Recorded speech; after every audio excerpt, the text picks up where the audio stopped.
üstünde keledi, ya? Яғни әріптің üstünde.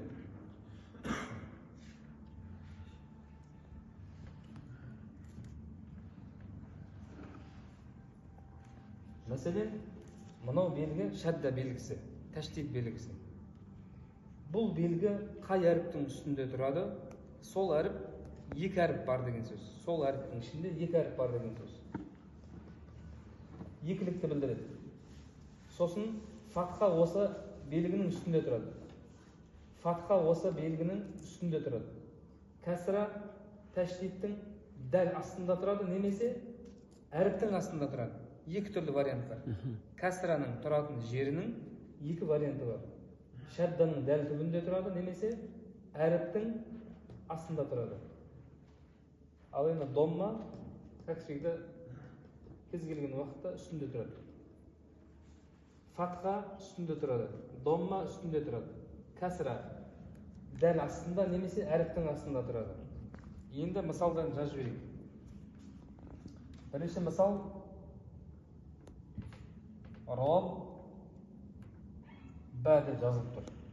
Бұның асылы Ро бір бә, екінші бә.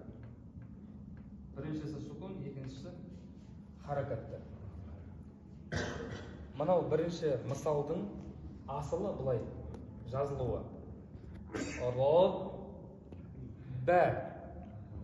Енді шадда белгісімен бә әріпі келсе, қалқала ережелері жойылып кетеді. Роб бә емес, роб бә. Роб бә. Бә әріпі бізде қалқала ғой. Бес әріп бізде қалқала ережесіне жатады. Қалқала ережесі мүлдем жойылып кетеді. Шаддамен келген кезде. Сіз оны буындап оқи алмайсыз. Роб бә деп оқымайсыз. Роб бә.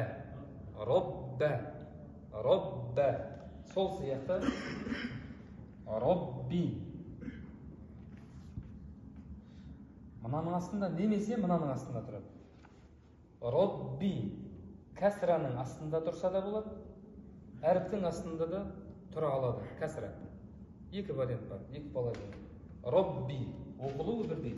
Робби. Робби. Асылы Робби. Бірақ арабтар жеңілдікті жақсы көреді. Сол үшін мұны белгіні ойлап тапқан деп айтамыз ба? Бұлайынан жазып жүргенше, қазір бұлай жазылған кезде сен қалқала деп ойлап қаласың, қате оқисың. Олай емес, бұлай дұрыс. Роббә, робби, роббу. Жақсы ма? Ары қарай. Инна, әнна.